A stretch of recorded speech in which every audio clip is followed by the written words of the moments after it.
In the summer of 2017, the Thompsons, Michael, his wife Sarah, and their two young children moved into a quiet suburban neighborhood just outside of Portland, Oregon. The house, with its sprawling backyard and dense woods beyond, seemed like the perfect place to raise a family. For months, everything was peaceful, and the Thompsons quickly settled into their new life. However, that peace was soon shattered by an event that would forever haunt them.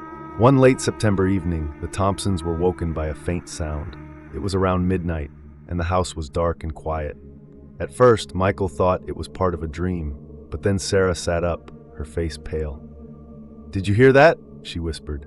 The sound came again, a soft, distant voice calling from outside. It was faint but unmistakable, a young girl calling for help.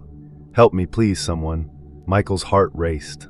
They lived in a safe neighborhood, but hearing a child in distress in the middle of the night sent alarm bells ringing. He quickly pulled on his coat, grabbed a flashlight, and headed for the back door. Sarah urged him to be careful, her voice trembling with concern. Stepping into the cool night air, Michael scanned the backyard. The thick woods at the edge of their property loomed like a wall of darkness. The voice had stopped. He called out, "Hello? Is someone out there?" His flashlight beam swept across the yard, illuminating the trees, the swing set, and the garden shed. There was no movement, no sign of anyone. Just as he was about to turn back to the house, the voice came again. This time, it was closer. "Help!"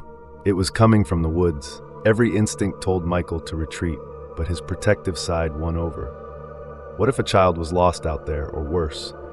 He hesitated, then slowly stepped toward the tree line, the beam of his flashlight cutting through the dense underbrush. The voice stopped again, replaced by an eerie stillness. His heart pounded as he called out once more, "Hello? Where are you?" Nothing. The woods seemed to swallow his words. After several minutes of searching, Michael returned to the house, uneasy and confused. Sarah met him at the door, her expression filled with worry. "Did you find anyone?" "No," he muttered. "There's no one out there. Maybe it was a prank?"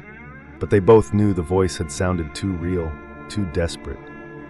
The night passed without further incident, though neither of them slept well.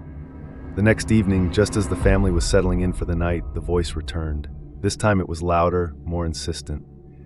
"Help me, please, help." Sarah froze, clutching her phone. She wanted to call the police immediately, but Michael insisted on checking outside one last time.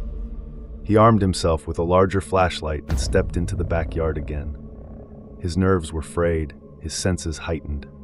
But just like the night before, the voice stopped as soon as he ventured outside. He called out, searched the perimeter of the yard, but found nothing. It was as if the voice had vanished into thin air. When he returned inside, visibly shaken, Sarah made the decision for both of them. She called the police. Within 20 minutes, 2 officers arrived and searched the property thoroughly. They combed through the backyard, inspected the woods, and even checked the neighboring properties. Their conclusion? They found no one. The police suggested it could have been a coyote or some other animal mimicking human sounds, a phenomenon not unheard of in rural areas. But Michael and Sarah weren't convinced. The voice was too clear, too human.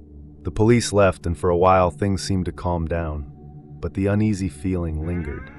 For the next few days, the house was quiet. No strange voices, no disturbances.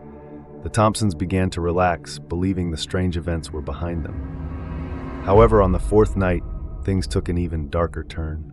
It was just after 2 a.m. when the voice returned, but this time it was different, no longer faint and distant. It was loud, almost right outside their bedroom window. "Help me, please, help me!" Michael shot up in bed, his heart racing. Sarah clutched his arm, her breath shallow. It sounded like the voice was right outside, but when they peered out the window, there was no one there. Terrified, Michael grabbed his flashlight once more and headed for the front door. Sarah begged him not to go, but he felt he had no choice. If someone was out there, he had to know. He stepped onto the porch and shone the light into the yard.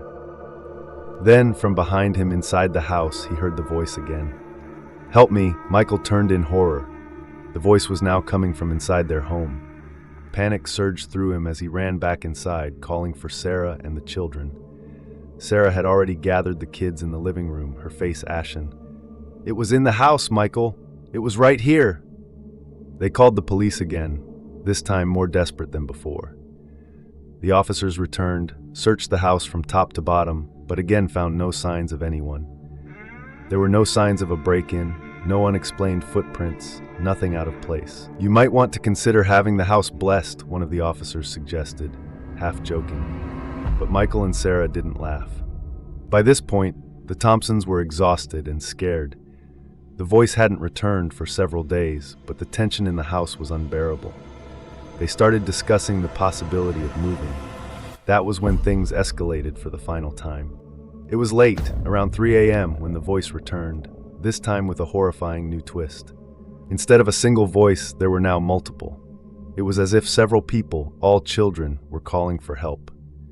The voices echoed through the house, from the walls, the floors, even the ceilings. The sound was unbearable, filling every corner of their home.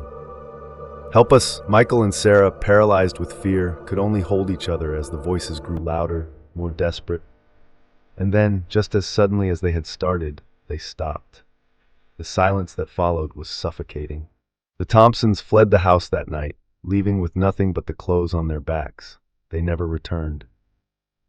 A few months later, the house was sold to a new family. Michael and Sarah kept in touch with the real estate agent, curious if the new owners had experienced anything strange. To their relief and confusion, the new family reported no disturbances. The Thompsons never got answers to what happened in their home. Was it a haunting? A strange, unexplainable phenomenon? They didn't know. All they knew was that something beyond their understanding had been calling out to them, begging for help in the dead of night. And whatever it was, it didn't want to be found.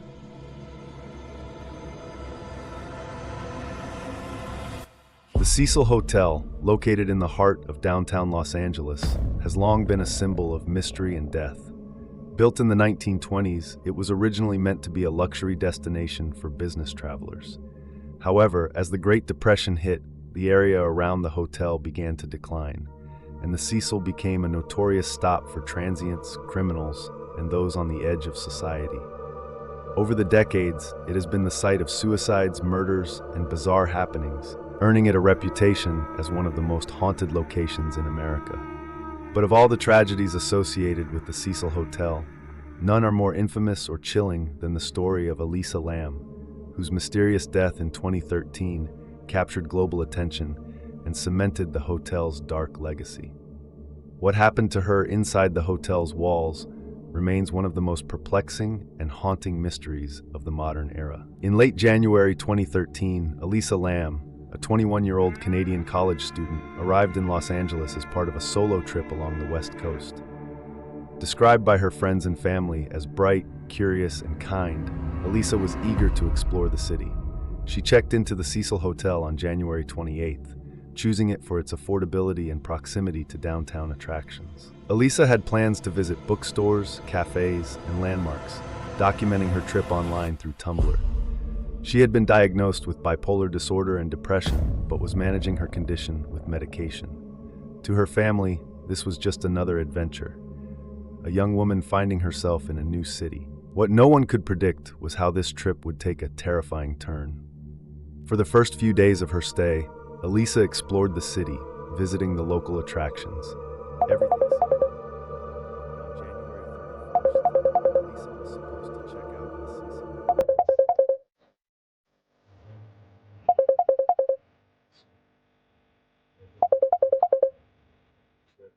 Elisa had never missed checking. After a few more days of silence, her family contacted Los Angeles Police Department. The LAPD began an investigation, combing through security footage, talking to hotel staff and guests, searching the surrounding areas. Then on February 13th, they made a chilling discovery. Last month,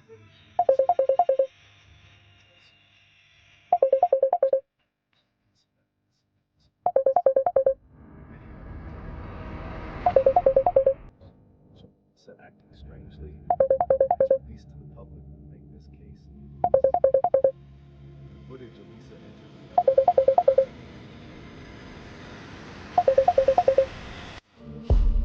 out of the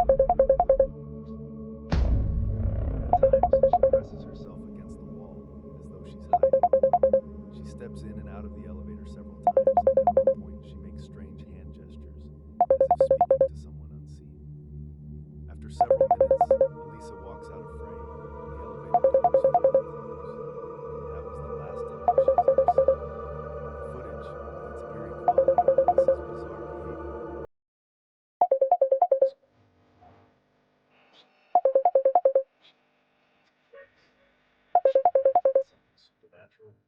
None of it made sense, and the internet was captivated by the mystery.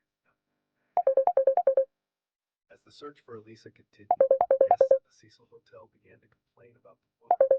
It was discolored, had a strange taste, the water pressure was inconsistent. In response to these complaints, on February 19th,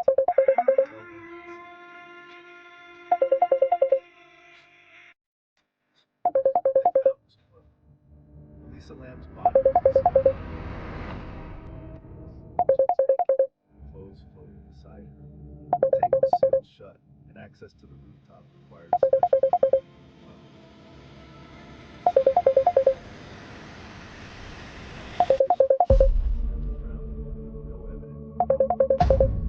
toxicology reports indicated that she had not been under the influence of drugs or alcohol, though her prescription medications were found in her system, consistent with her treatment for bipolar disorder.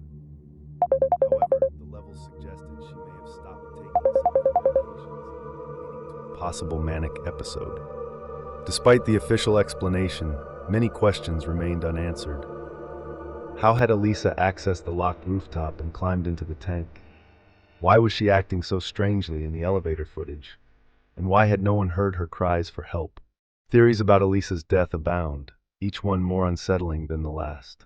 Some believe Elisa was experiencing a psychotic episode related to her bipolar disorder, causing her to act erratically and ultimately leading her to climb into the water tank in a state of confusion or delusion.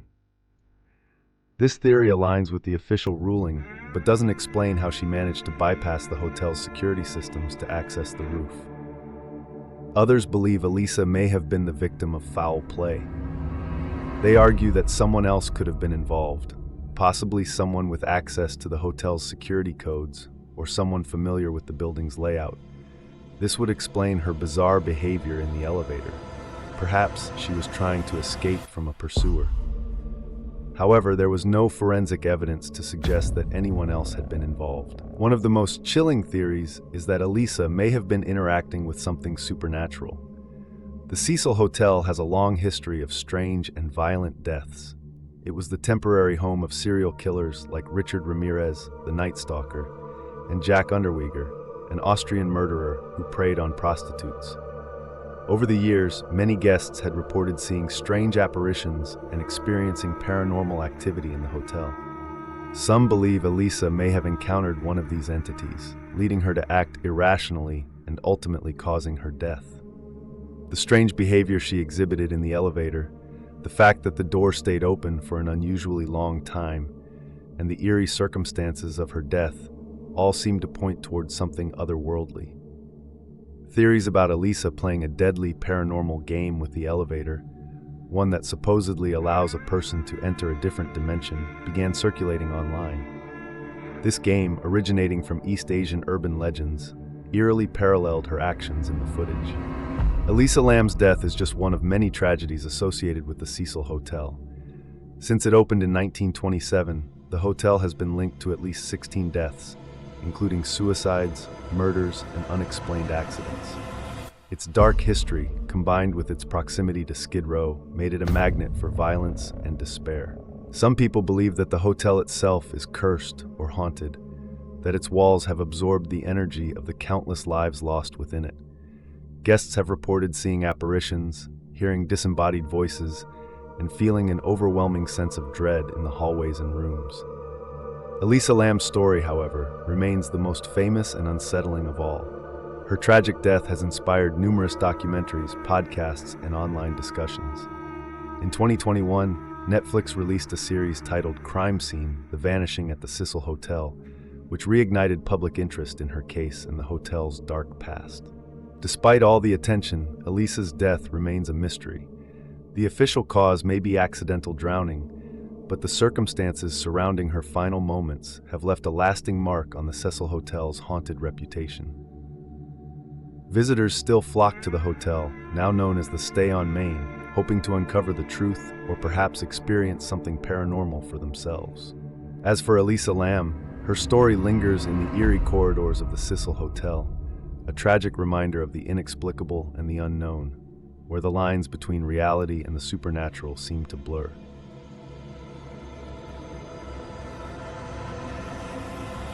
In the fall of 1995, in a small, tightly knit community on the outskirts of Boston, the story of a mysterious tenant's disappearance would shake the residents of one of the city's most historic neighborhoods to their core. The building at 22 Collins Street was an old Victorian mansion converted into apartments during the 1960s. It had weathered decades of life, seeing families come and go, but in the years leading up to 1995, it had fallen into disrepair, earning it a reputation as a place best avoided after dark. Though the building was run down, its charm attracted a variety of tenants. People who couldn't afford to live elsewhere, students, and the occasional artist found refuge in its creaking walls. But it wasn't until a mysterious woman moved into apartment 3B that the building's strange history began to take a sinister turn. In late October, just as the cold New England winds began to bite, a woman named Eleanor Ross moved into the building. She was a woman in her mid-30s, quiet and reclusive, rarely engaging with the other tenants. No one knew where she came from or why she chose to live in such a dilapidated place. The landlord, Mr. Jefferson, was just happy to have another room rented out, given the building's declining reputation. Eleanor didn't bring much with her. The day she moved in, she arrived with only a few suitcases and a box of books. The neighbors who saw her described her as reserved but polite, keeping mostly to herself. In the following weeks, the only time Eleanor was ever seen was when she would step out briefly, always around dusk, to get groceries from the small market down the street. She never spoke much, offering only a nod or a faint smile to anyone who greeted her. Then, after about a month, Eleanor vanished. On November 18, 1995, the tenants in the building noticed something strange. Eleanor hadn't been seen in over a week. This was unusual because, despite her reclusive nature, she would at least leave her apartment every few days. But now, her groceries hadn't been picked up, and no one had heard a sound from apartment 3B. At first, no one thought much of it. People come and go, but when another week passed with no sign of Eleanor, the tenants began to worry. Mr. Jefferson, the landlord, decided to check on her. He knocked on the door of apartment 3B but received no answer. He knocked again, louder this time. Silence. Concerned, he used his master key to enter the apartment. What he found inside left him baffled. The apartment was completely empty. No furniture, no clothes, not even the few belongings Eleanor had brought with her when she moved in. It was as if no one had ever lived there. The bed was neatly made, the cabinets were bare, and the floors were spotless. There were no signs of a hasty departure, no personal items left behind, no food rotting in the fridge, just an empty room. Mr. Jefferson was dumbfounded. He distinctly remembered Eleanor moving in. The rent had been paid on time, and he'd even seen her a few weeks prior. But now, there was no trace of her. It was as if she had vanished into thin air. Perplexed, he asked the other tenants if they had seen anything unusual. No one had. Some of them hadn't seen Eleanor at all in the past few weeks, while others recalled her last trip to the market. But nothing beyond that. She hadn't mentioned leaving, hadn't packed up any visible belongings, and most curiously, no moving truck had been seen. Still unsure what to make of it, Mr. Jefferson contacted the police. The local police treated the case as a missing persons investigation at first, but they were as baffled as Mr. Jefferson. Eleanor had left behind no trace of where she might have gone. When they ran her name through databases, they found no records of her ever existing. No driver's license, no social security number, nothing to suggest that Eleanor Ross had ever been a real person. They interviewed the tenants again, trying to piece together a timeline of her disappearance, but everyone said the same thing. She had just stopped coming out of her apartment. The market down the street confirmed that she hadn't been in for her usual grocery run in weeks. The investigation hit a dead end. It was as though Eleanor Ross had never existed. Then, something strange happened. A few days after the police closed the case, one of the tenants, a middle-aged man named Richard, reported hearing strange noises coming from apartment 3B. At first, it was subtle, the sound of footsteps, doors creaking, and faint whispers in the middle of the night. But soon, the noises grew louder. Richard claimed that late one evening, he heard a voice calling his name. It was soft, almost a whisper, but distinctly coming from the apartment where Eleanor had lived. Disturbed, He went to check on the source, but when he knocked on the door of 3B, there was no response. The sounds continued for days, growing more insistent. Other tenants reported similar experiences: strange knocking, soft crying, and sometimes even the sound of furniture moving, though the apartment remained empty. Terrified, the tenants demanded answers from Mr. Jefferson, but he was as confused as they were. Despite multiple visits to the apartment, he found nothing inside. It was still as empty as the day Eleanor vanished. By mid-December, rumors of the haunting spread through the building. Tenants began moving out, unwilling to stay in a place where the very walls seemed to hum with ghostly energy. As the building emptied, only a few longtime residents remained. One of them was a woman named Clara, who had lived in the building for over 20 years. Clara had always been skeptical of ghost stories, dismissing the strange events as people's imaginations running wild. But one evening, Clara experienced something she couldn't explain. She had fallen asleep watching TV in her living room when she was woken by the sound of a woman sobbing. At first, she thought it was coming from the apartment next door, but as she listened closer, she realized the sound was coming from within her own apartment. Startled, Clara got up and searched her home, but found nothing. Then, as she stood in the hallway, she heard it again, this time louder, as if someone was right behind her. The sobbing was accompanied by the faint sound of a voice. "Help me," the voice whispered. "Please help me." Shaking, Clara turned toward the direction of the sound, and that's when she saw it. The figure of a woman standing at the far end of the hallway. It was fleeting, barely visible, but Clara was certain it was Eleanor. The figure vanished, and the sobbing stopped. Clara, now terrified, moved out the next day. As more tenants fled the building, Mr. Jefferson began investigating the history of 22 Collins Street. What he found was even more disturbing than the recent events. The building had a long history of mysterious disappearances and deaths, dating back to the early 1900s, long before it had been converted into apartments. In 1923, a woman named Abigail Granger had vanished under similar circumstances. She had rented a room in the mansion when it was still a private residence. One day, she simply disappeared. Her belongings were left behind, but she was never seen again. No one knew what had happened to her, and her case remained unsolved. Over the years, several other tenants had also gone missing, their disappearances shrouded in mystery. The more Mr. Jefferson dug, the more he realized that his building was cursed. It was as if the place itself swallowed people whole, erasing them from existence. By January 1996, almost all the tenants had left. The building was nearly abandoned, save for a few remaining renters who had no choice but to stay. But even they began to experience strange occurrences.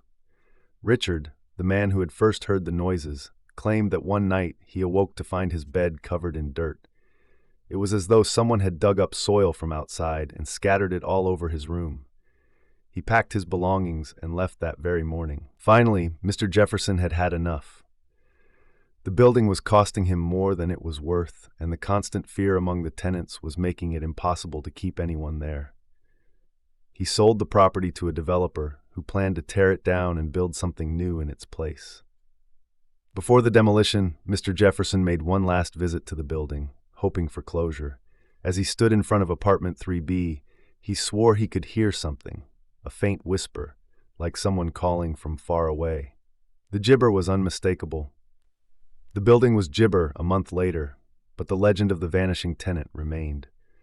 To this day, people who pass by the gibber lot at 22 Collins Street claim to hear strange sounds at night: footsteps, soft crying, and the faint voice of a woman, forever asking for help.